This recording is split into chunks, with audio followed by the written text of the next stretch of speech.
구약성경 771페이지 욥기 12장입니다. 욥이 대답하여 이르되 너희만 참으로 백성이로구나. 너희가 죽으면 지혜도 죽겠구나. 나도 너희같이 생각해서 너희만 못하지 아니하니 그 같은 일을 누가 알지 못하겠느냐. 하나님께 불러 아뢰어 들으심을 입은 내가 이웃에게 웃음거리가 되었으니 의롭고 온전한 자가 조롱거리가 되었구나. 평안한 자의 마음은 재앙을 멸시하나 재앙이 실족하는 자를 기다리는구나. 강도의 장막은 형통하고 하나님을 진노하게 하는 자는 평안하니 하나님이 그 손에 후히 주심이니라. 이제 모든 짐승에게 물어보라. 그것들이 네게 가르치리라. 공중의 새에게 물어보라. 그것들이 또한 네게 말하리라. 땅에게 말하라. 네게 가르치리라. 바다의 고기도 네게 설명하리라. 이것들 중에 어느 것이 여호와의 손이 이를 행하신 줄을 알지 못하랴. 모든 생물의 생명과 모든 사람의 육신의 목숨이 다 그의 손에 있느니라. 입이 음식의 맛을 구별함 같이 귀가 말을 분간하지 아니하느냐. 늙은 자에게는 지혜가 있고 장수하는 자에게는 명철이 있느니라. 지혜와 권능이 하나님께 있고 계략과 명철도 그에게 속하였나니 그가 허르신즉 다시 세울 수 없고 사람을 가두신즉 놓아주지 못하느니라.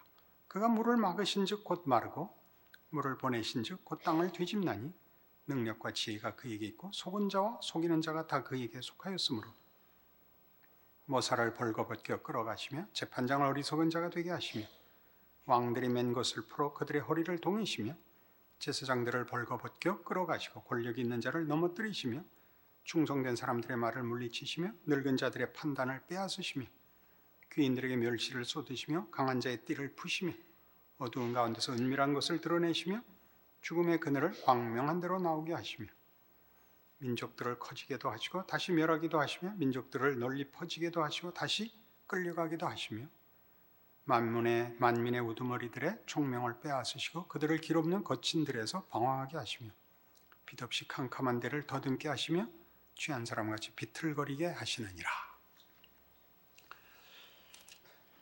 욥기 12장과 13장, 14장에 걸쳐서 3장에 걸쳐서 이제 첫 번째 친구들과의 대화가 끝납니다.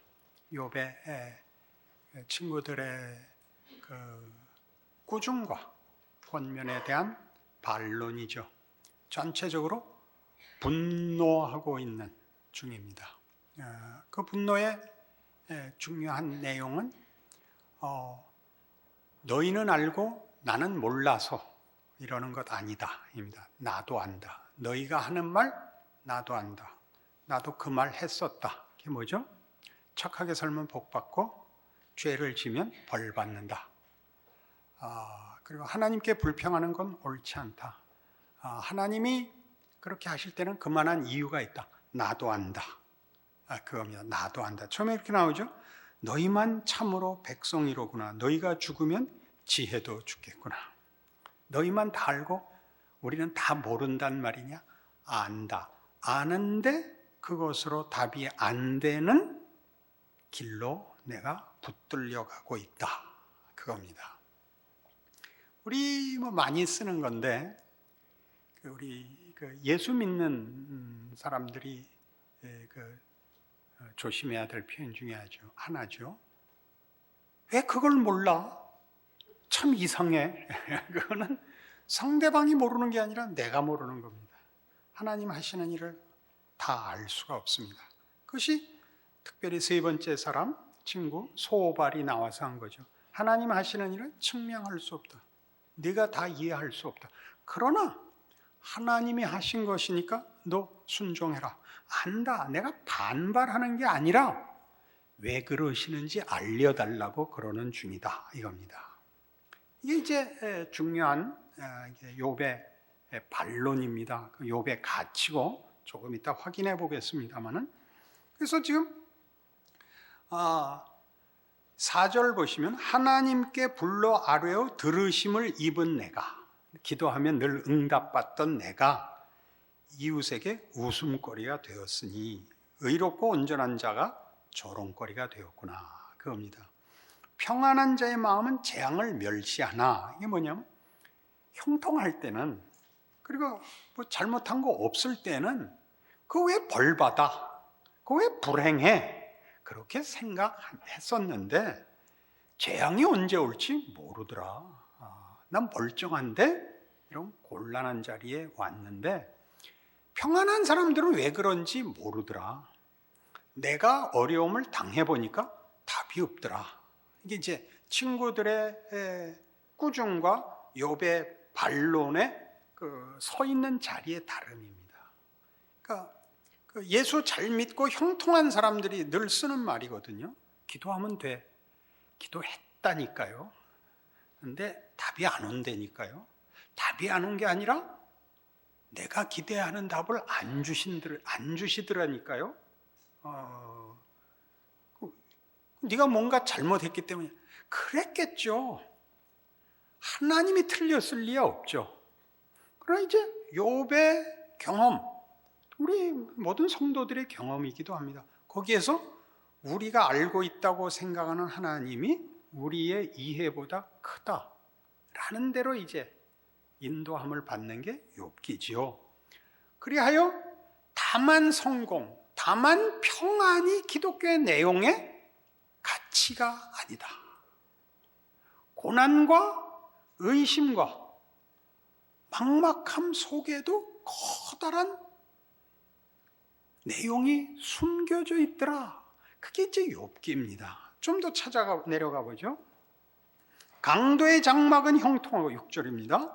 하나님을 진노하게 하는 자는 평안하니 하나님이 그의 손에 후히 주심이니라. 이것도 모르겠더라. 잘못하면 늘 벌을 받는 거 아니더라. 꽤 많은 사람이 이기더라.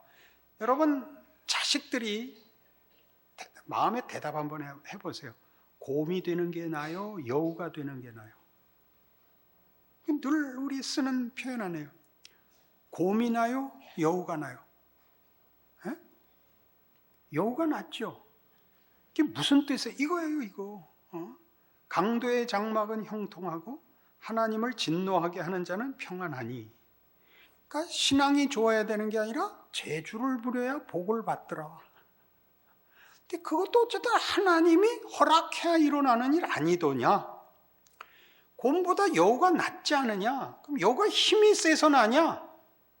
어디 붙어야 되는지, 어떻게 해야 되는지 재주가 곰보다 훨씬 낫지 않냐? 우리 자식들 욕할 때 넌 왜 여우냐? 그렇게는 욕 안 하고 넌 왜 곰이냐? 이렇게 욕은 하지 않습니까? 그러니까 하나님이 친구들이 추궁하는 대로 답을 하자면 하나님이 늘 옳은 자에게 축복하셔야 되는데 현실이 그렇지 않지 않냐? 하나님이 어쨌든 여우들에게 잠시일진 모르지만 잘못된 것일지 모르지만 하여튼 형통함과 평안을 주시지 않더냐? 이제 그렇게 나가는 겁니다. 조금 더 우리의 하나님에 대한 이해와 우리의 신앙의 이해에 대하여 더 넓혀야지. 너희들이 하는 식, 너희들이 이 세 친구들이 하는 틀로는 어쨌든 우리가 하나님을 다 이해할 수 없는 것 사실 아니냐, 그 얘기입니다. 그래서 그거를 이제 모든 짐승에게 물어보라. 그것들이 네게 가르치리라. 공중의 새에게 물어보라. 그것들이 또한 네게 말하리라. 땅에게 말하라. 네게 가르치리라. 바다의 고기도 네게 설명하리라. 이게 전부 무슨 얘기냐? 그건 산지사방에 널려 있는 증거들이다. 봐라. 누가 이기는가 봐라. 정직한 자가 이기지 않고 간교한 자가 이기지 않냐? 자연세계가 그렇지 않냐? 자연세계의 주인이 누구더냐? 정직한 자가 아니고 간교한 자들 아니더냐? 온 세상에 그 증거가 널려 있지 않더냐? 이 얘기입니다. 그런데 9절 보듯이 이것들 중에 어느 것이 여호와의 손이 이를 행하신 줄을 알지 못하랴. 하나님의 통치와 허락 아래서 일어나는 일 아니냐? 그것이 어찌 하나님이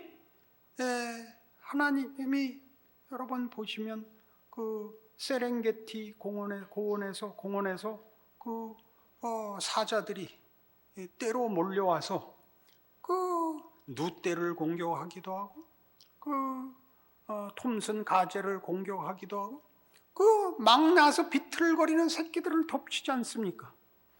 분명히 사자가 나쁜 놈이죠. 그러나 하나님이 그렇게 살게 하셨잖아요. 그 가뭄 때문에 먹을 풀을 찾아 큰 이동을 하지 않습니까? 그 몇십만 마리의 누떼와 그 얼룩말떼가 그 강을 건너는데 악어들이 기다리고 있다가 덮치지 않습니까? 누굴 덮치죠? 약한 것을 덮치지 않습니까? 약한 것을. 하나님의 허락 없이 세상에 일어날 수 있는 일은 없는데, 실제로 자연 현상을 보면 어디 정직하고 순진한 것이 보상을 받더냐? 땅에게 물어보라, 바다에게 물어보라. 이게 그 얘기입니다. 11절, 입이 음식의 맛을 구별함 같이 귀가 말을 분간하지 아니하느냐.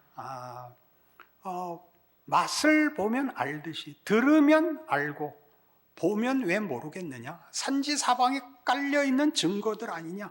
왜 어거지로 하나님은 늘 옳게 일하면 상 주고 틀리면 벌 준다, 이렇게 간단하게 답을 내릴 수 있단 말이냐. 이제 자꾸 그 틀을 허뭅니다. 12절, 늙은 자에게는 지혜가 있고 장수하는 자에게는 명철이 있느니라. 여기 갑자기 이 12절이 튀어나오느냐 하면, 오래 살면 그래서 입 바른 소리 못한단다, 그 얘기입니다. 알아들으셨죠? 오래 살아봐라, 뭐가 뭔지 모르게 된다. 뭐가 잘된 건지 모르겠다. 저희 때는 한참 잘 살아보세 시대였습니다. 그래서 우리 자식들을 배골치 않고 그리고 좋은 교육을 시키면 행복해질 줄 알았습니다. 행복하지 않다는 건 잘 아시죠? 애들 우리 땐 꿈도 꾸지 못했던 것 다 해줬는데 아무도 감사하지 않습니다. 우리 때 우리가 우리 부모에게 했던 것과 똑같은 분노와 원망을 합니다.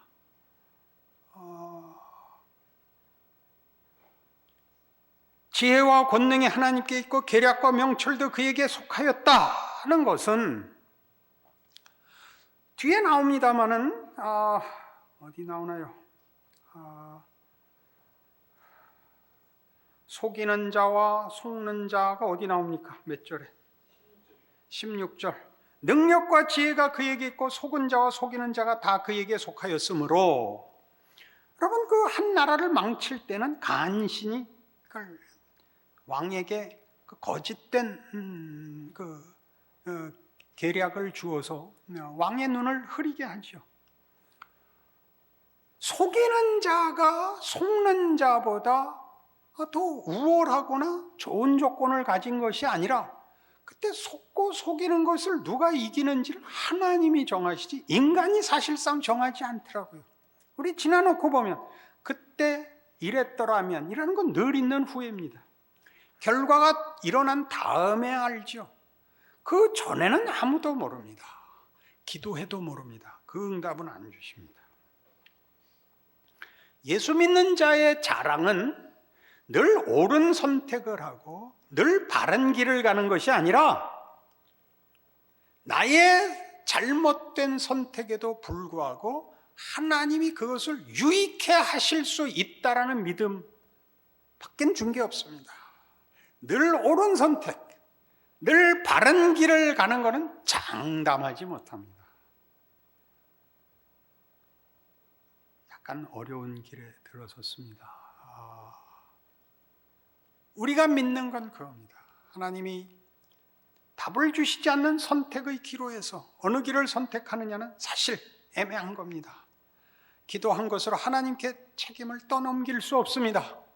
기도하고 잘못된 선택을 하고 그 잘못된 선택의 결과를 뒤집어 쓰는 일은 우리 인생에 늘 일어나는 일입니다. 그러나 하나님의 답은 이겁니다. 그래서 손해보게는 하지 않는다입니다. 잘못된 것으로 끝나지 않는다. 거기에서 유익을 얻는다. 그 뒤에 어떻게 나오느냐 하면, 중간에 나오는 거 다 능력과 지혜가 그에게 있고 속은 자와 속이는 자가 다 그에게 속하였으므로, 모사가 지략이 뛰어난 자가 벌거벗겨 끌려가기도 하고, 재판장이 어리석은 자가 되기도 하고, 왕들이 그 맨 것을 풀어 그들의 허리를 동이게 하시고, 그들이 누구를 속박했던 권력으로 오히려 그들을 묶는 이런 이렇게 반전, 네, 또 그 자랑과 수치가 교차되고 그 이유를 알 수 없이 그 반전되는 일들을 쭉 얘기한 다음에 22절, 어두운 가운데서 은밀한 것을 드러내시며, 은밀한 것을 밝혀도 보일까 말까 한 건데 그걸 어두운 데서 보이십니다. 이렇게 뭐가 뭔지 몰라서 불을 켜야 보이는 법인데, 그 감춰서 불을 켜고도 감추면, 등 뒤에 감추면 안 보이는데 어두움으로 은밀한 것을 드러내십니다. 하나님을 사랑하는 자, 곧 그의 뜻대로 부르심을 입은 자들에게는 모든 것이 합력하여 선을 이루느니라. 깜짝 놀랄 말씀들이죠. 하나님이 누구신가에 대한 이해를 이런 간단한 어떤 도식으로, 어떤 법으로, 어떤 도덕으로 이렇게 묶을 수가 없다는 사실을 욥에게서 우리가 보는 겁니다. 그게 여러분을 혼란케 하는 것이 아니라 어떤 도덕률이나 양심이나 최소한의 노력이나 신중함이나 진심이나 이런 것들을 홀자는 얘기가 아니고, 그런 작은 단어들 하나, 능력, 집중, 순전, 열정, 이런 거에 묶여 있지 않고 그것보다 훨씬 큰 하나님의 지혜와 능력과 신비와 자비에 우리가 묶여 있다라고 말하고 싶어하는 것이 성경인 것입니다. 여러분이 다만 능력에 묶여 있고 잘잘못에 묶여 있다면 여러분은 늘 불안할 수밖에 없습니다. 그렇지 않습니까? 또 여백이 없죠. 여백이 없이 한 걸음만 삐끗하면 떨어지는 천길 낭떠러지를 걷는 것 같죠. 거기에는 오직 살아남았느냐, 실족하여 추락했느냐밖에 남지 않겠죠. 인생은 그렇지 않습니다. 그것보다 큽니다. 대평원의 길을 가는 것 같이 이리 비틀 저리 비틀, 여기도 나오는데요. 25절, 빛 없이 캄캄한 데를 더듬게 하시며 취한 사람같이 비틀거리게 하시느니라. 이게 다만 비난에 관한 얘기가 아니라 우리의 비틀거림이 일직선으로 걸어서 한 줄로 땅을 얻은 자와 비틀거려서 네 발바닥으로 밟는 땅을 다 네게 주겠다라는 약속같이 넓은 땅을 가지게 된 것 같은 일이 벌어지는 하나님을 이제 욥이 만나게 되는 겁니다. 그래서 욥은 지금 죽음과 절망으로 몰립니다. 너무 고통스럽고 그가 알고 있는 이해로 하나님과 하나님의 일하심을 이해할 수가 없고 자신에게 일어난 일을 설명할 수가 없어서 너무 고단해서 차라리 죽는 게 낫습니다. 이렇게 됐죠. 차라리 죽는 게 낫습니다. 그러나 욥의 가장 큰 가치는 뭐냐면 그가 당한 절망에서 계속 하나님께 묻는 겁니다. 그러니까 친구들이 묻는 것은 규칙이고 명분인데 반해서 욥은 하나님께 묻는 겁니다. 법칙이 아니라 하나님. 양심이나 옳음이나 아까 얘기한 어떤 개념과 가치들을 하나님 대신 섬기지 않고 그 주인이 하나님이라는 걸 알고 있는 겁니다. 그래서 자기가 당한 모든 일에 대하여 하나님을 찾는 겁니다. 여기에 욥기에 가치가 있습니다. 그 성도들의 신앙도 욥의 신앙에서 배워야 할 것은 하나님과 사이의 인격적 관계라는 것, 믿음이죠. 믿음이란 법칙을 믿는 것이 아니고 인격과 인격과의 관계에 관한 것입니다. 기독교가 그 기독교 신앙의 가장 중요한 본질을 두 단어로 설명하고 있죠. 믿음과 사랑입니다. 그래서 대등한 인격적 관계를 요구하시는 하나님과 그 사랑의 대상, 관계의 대상인 성도를 표현하고 있는 것입니다. 그러나 우리는 법칙으로 가죠. 잘잘못으로 가죠. 잘잘못이 틀렸다는 얘기가 아니라 그것보다 크다는 얘기를 절대 놓치지 말자고요. 그래서 이 문제에 이제 사탄이 어떤 역할을 했느냐 이제 보게 됩니다. 사탄은 1장과 2장에 나오고 끝입니다. 왜? 사탄은 오직 부정과 거부 외에 아무것도 하지 못합니다. 부정과 거부. 그게 무슨 뜻이냐 하면 자신에게 일어난 어떤 불만과 어떤 갈등을 자신의 성찰과 변화로 가져가지 못하는 자입니다. 바람이 분다고 합시다. 바람이 불면 무슨 일이 생기죠?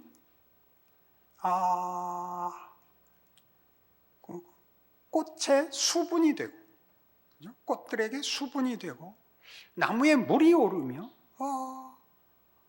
여러 가지 자연에 유익을 끼칩니다. 그러나 바람 자체는 아무것도 아닙니다.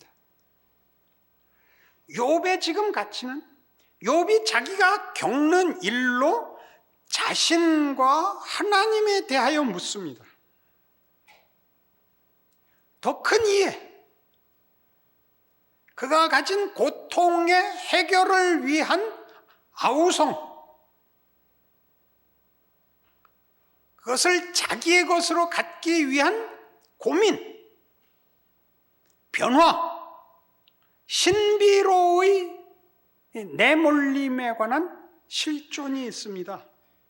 그러니까 사탄이라는 존재는 그런 차원에서 보자면 그에게 일어난 어떤 자신의 거부와 비난들을 자신의 성찰과 변화로는 쓰지 않은 자를 말합니다.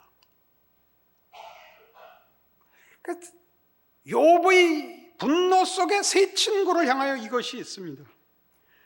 너희가 내 친구라면 나에게 일어난 일을 대등하게 취급해줘야 옳은데 너희는 친구라는 관계를 옳고 그른 너희들의 이해를 우선하여 친구라는 관계에서 나를 몰아냈다. 이렇게는 물론 얘기 안 하지만 너희는 사단의 친구다 라고 얘기를 하는 건 아니지만 말하자면 그런 것입니다. 그래서 사탄은 시비 거는 데에서 역할이 끝이 납니다. 본인의 변화와 본인의 싸움이 없기 때문에. 그러나 그 고소에 걸렸던 욥은 이 문제가 자신의 변화와 자신의 진전으로 이것이 작용을 합니다. 이게 욥의 가치요 복이지요. 신앙생활에 아무런 갈등도 없고 문제도 없는 것, 그것이 우리가 늘 바라는 거죠. 기도의 가장 중요한 소원이죠. 고민할 일 없고 울 일 없고 남한테 손가락질 받지 않는 거, 고통이 없고 형통하고 자존심 세우고, 이게 제일 많은 거죠.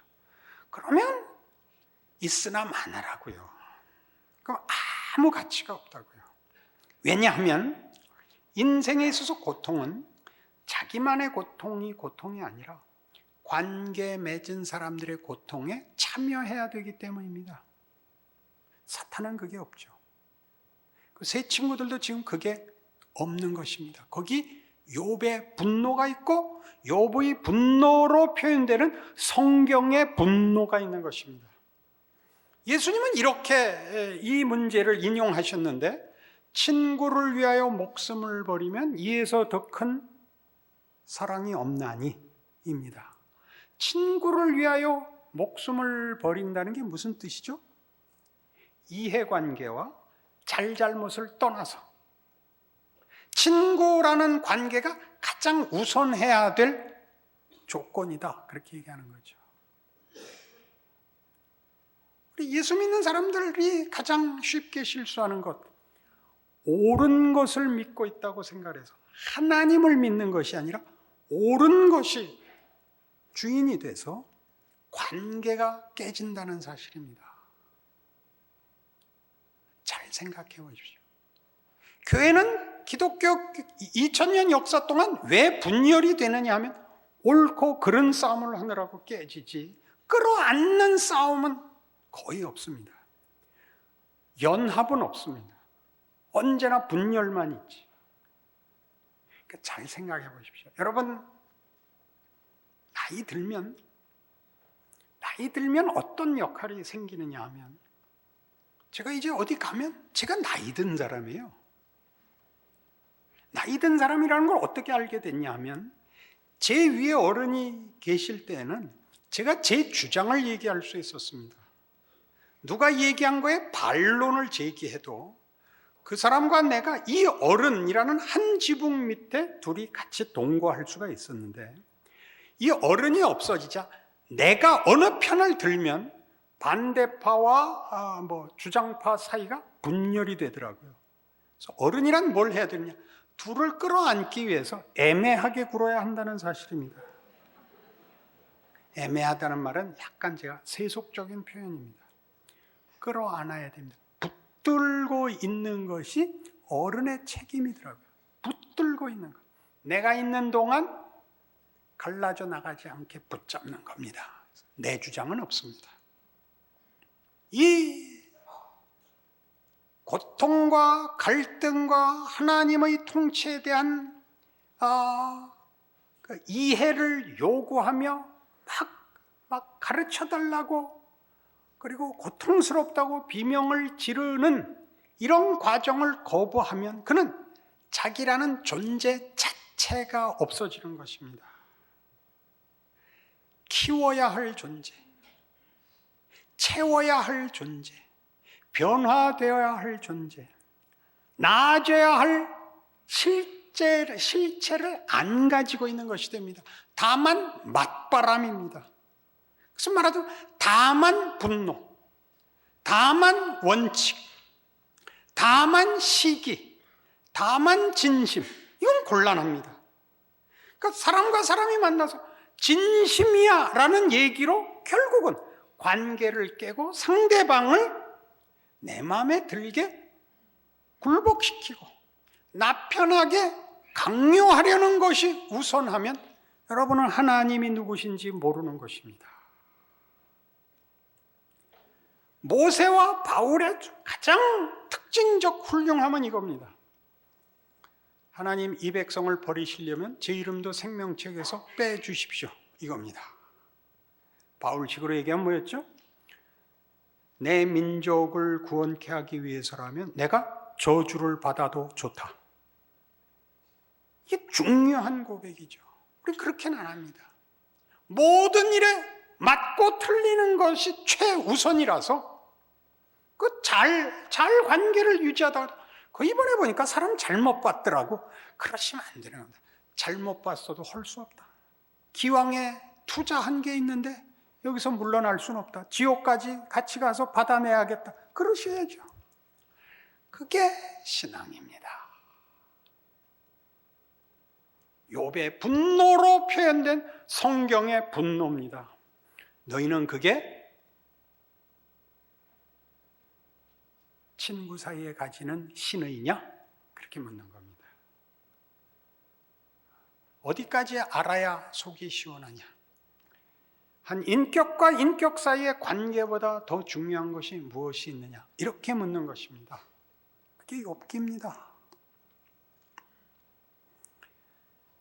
세상에서 가장 비난받고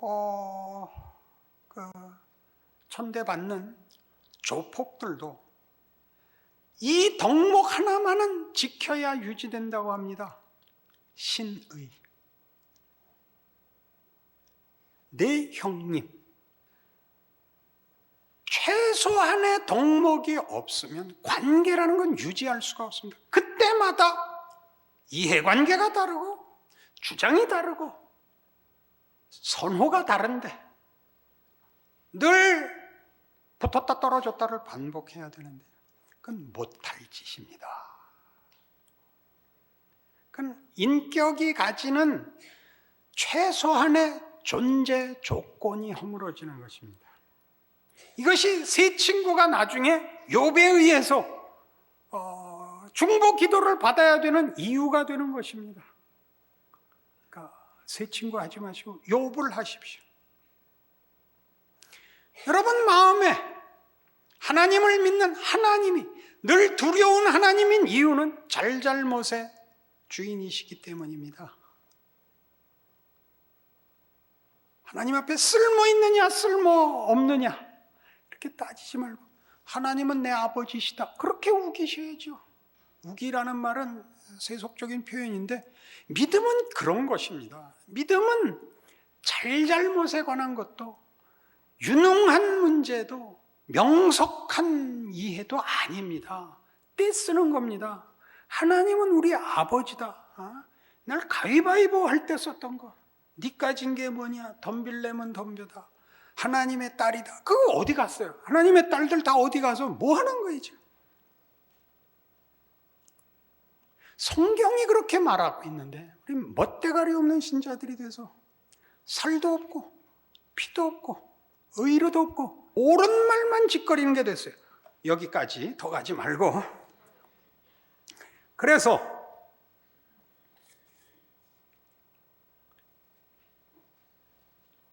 사탄이 맞바람이고 솔로몬의 지혜에 등장하는 그 사건에 아이를 잘라라 그러는 칼이 되는 거예요.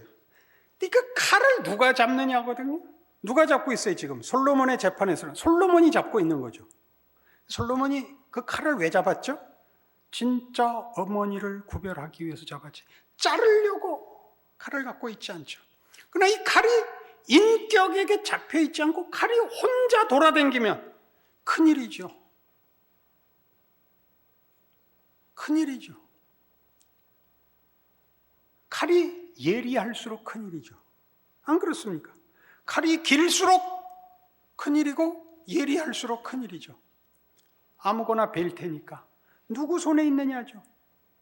그러니까 하나님이 우리가 불평하는 고난과 의심과 불안과 막막함의 주인이시라면 우리에게 준 것을 하나님이 붙잡고 있는 그것이라면 겁날 게 없다 이거죠. 그리고 사람과 사람 사이에 우리가 어떤 걸 갖다 대든 제일 많이 쓰는 신앙을 갖다 대든 헌신을 갖다 대든 진심을 갖다 대든 그것이 인격이 자신을 표현하는 수단이어야지 그 수단이 주인이고 인격은 없어져 버리면 난무하는 칼이 된다 이거예요. 칼춤에 춤을 추는 사람은 없고 휘둘려지는 칼만 있게 된단 말이에요. 그러면 그 춤 앉아서 못 보죠. 도망가야지. 어떻게 될지 모르는데 그런 얘기들을 하는 겁니다. 그래서 우리가 욥은 끊임없이 하나님께로 관심을 집중하고 메어 달립니다. 인격적 관계가 최우선이며 모든 것이라고 알고 있는 것이고 세 친구는 끊임없이 자신들의 이해의 틀 속에 욥을 가두려고 합니다. 왜요? 본인들이 불편해서. 욥을 편드는 것이 아니라 본인들이 불편해서. 교회에서 신앙생활을 하는데 제일 중요한 게 뭔데요? 내 마음에 안 들고 이해할 수 없는 사람 기다리는 거예요. 그게 제일 힘들죠. 하나님께 맡겨야 되거든요. 우리가 할 수 있는 건 기다리는 거예요. 하나님이 기적을 이루신다는 걸 믿고 기다리는 거죠. 그렇게 못하죠. 그래서 하나님이 하시면 우리가 믿을만 하다라는 것이 성경에서는 가장 대표적으로 주장되는 하나님에 대한 설명입니다. 왜 그러신가? 어떻게 하시는가는 사실 2차, 3차적인 표현이고 가장 1차적인 표현은 하나님은 의로우시다. 하나님은 선하시다. 이게 성경이 주장하는 하나님입니다. 그러니까 인격에 대한 믿을 만한 속성을 먼저 밝혀서 하나님이 쓰시는 방법과 경우가 하나님을 대신하지 못하도록 못을 박고 있습니다. 이 못이 잘 안 박히는 것이 신자들의 신앙 현실입니다. 방법, 환경, 조건, 경험, 그다음에 그 주인 없는 좋은 말들, 진심, 열심, 회개, 구원, 복음, 사랑, 이것들이 혼자 난무해서 인격들은 사라지고 무차별적인 그 강요가 됩니다. 그리고 정죄가 됩니다. 우리가 이해할 수 없는 것들이 얼마나 성경에 많으냐 하면 대표적으로 하나님이 아브라함에게 이삭을 바치라는 것입니다. 그건 뭘까요? 하나님은 누구를 시험하지 않는다는 거 아시죠? 하나님은 누구를 시험하지도 시험을 받지도 않으시는 분입니다. 그러면 진정 100살에 난 아들을 바치란 말입니까? 그건 아브라함의 고민이었죠. 이게 무슨 말씀입니까? 이걸 정말 바쳐야 되는가? 하나님이 그런 분이란 말인가? 내가 제일 아끼는 걸 희생해야 답하는 분이란 말인가? 이 고민을 왜 안 했겠습니까? 그 각오를 하고 바쳤을지도 모르죠. 아니, 그거보단 나았을지도 모르죠. 그러나 어쨌든 아브라함은 바칠 작정이었습니다. 거기엔 이런 욥기를 읽어야만 이해되는 그 단서가 있습니다. 하나님이 아브라함에게 이삭을 바치라는 것은 하나님은 네 이해보다 크다를 도전하신 겁니다. 아브라함으로 하여금 내가 알고 있는 틀을 죽음을 넘어서 와라 라고 요구하셔서 아브라함은 그 시험이라 그러지 맙시다. 그 도전에 응한 것입니다.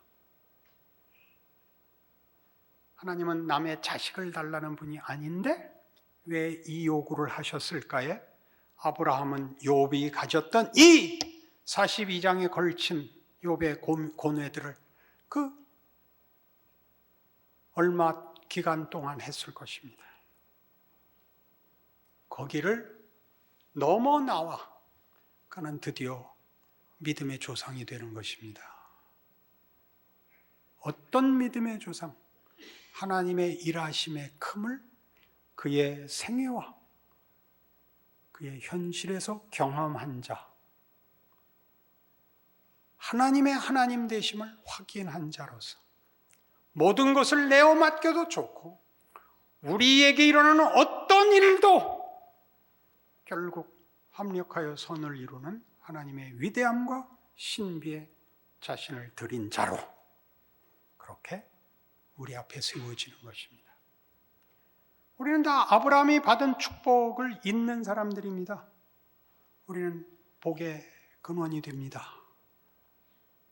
복의 근원은 잘해서 받은 보상이 아니고 능력으로 쟁취한 몫이 아니고 하나님이 누구신가로 증언하고 그리고 사용되는 자리입니다.